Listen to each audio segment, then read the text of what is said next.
এখানে বলছে একটা হচ্ছে 750 টাকা তিনি বাড়ি ভাড়া দেন, আর বাকি টাকায় 3:1 অনুপাতে সংসার খরচ এবং ছেলে মেয়েদের খরচ করেন। তাহলে এইখানে তার প্রথমত অঙ্ককে যদি সাজিয়ে লেখা হয় তাহলে অঙ্কটাকে এইভাবে লিখতে হবে যে মাসিক আয়, এই কথাটা আগে লিখতে হবে।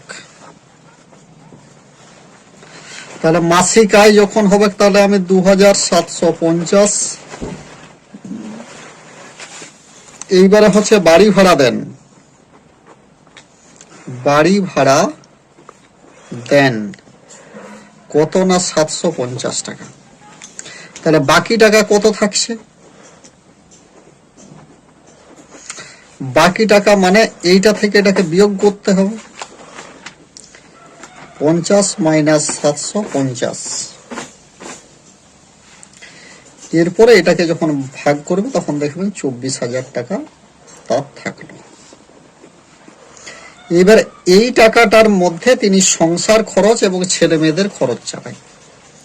তাহলে সংসার খরচ এবং ছেলে মেয়েদের খরচের অনুপাত হচ্ছে 3:1। তাহলে এইখানে লিখতে হবে যে সংসার খরচ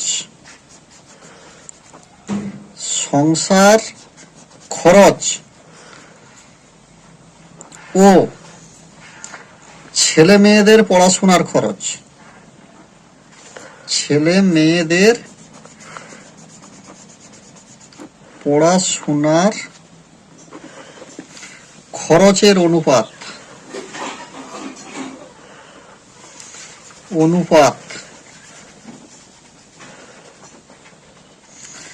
3:1। তাহলে এই অঙ্কটা 3:1। তাহলে অনুপাত দ্বয়কে আমরা প্রথমে আগে এটাকে যোগ করে নিতে হবে, যে অনুপাত দ্বয়ের সমষ্টি, অনুপাত দ্বয়ের সমষ্টি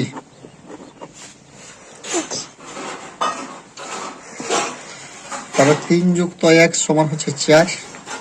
তাহলে সংসার খরচ কত হচ্ছে? এই 3টা হবে। তাহলে সংসার খরচ সমান 3/4 গুণিত 24,000। এখানে অঙ্কটা বলেছে সংসার খরচ কত চলে, তাহলে এটার সাথে এটা গুণ করে দেবো, কাটাকাটি হলে কত হবে? 4 6 24, 3 6 18,000 টাকা। এটাই হচ্ছে উত্তর। আবার এটাও বলতে পারে যে ছেলে মেয়েদের পড়াশোনার খরচটা কত হবে যদি বার করতে বলে, তাহলে এখানে আমরা পরে আরো বার করেও নিতে পারি।